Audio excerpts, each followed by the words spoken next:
اللي بيحب بجد مش هيجرحك، اللي بيحب بجد مش هيجرحك ويقولك ما هو انت اصلك اللي حساسة. اللي بيحب بجد هيخاف على قلبك وعلى مشاعرك قبل ما هيخاف على صورته قدامك. الحب الحقيقي مش هيختبر أعصابك، هو هيختبر نفسه كل مرة يحافظ فيها على مشاعرك من الأذى.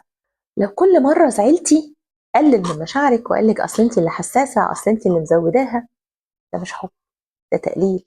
اللي بيحبك بجد مش هيقلب الترابيزة ويحط الغلط عليكي، هيفكر مرتين قبل ما يجرحك ويزعلك، لأنه بيخاف على مشاعرك وعلى قلبك، ومش لأنه بيحبك وبس، لا، لأنه بيحترم إحساسك، وده أحلى أنواع الحب. فاكرة موقف حد قلب عليكي الترابيزة فيه وقالك أصل انت اللي حساسة؟ اكتبي لي في الكومنتس أنا مش حساسة، أنا واعية كويس بمشاعري، وشاركي الفيديو مع حد يكون محتاج يفوق. ولو أول مرة تشوفيني أنا رشا، وهنا عشان أقولك على حاجات يا ريتني عرفتها من زمان، كانت وفرت عليا كتير.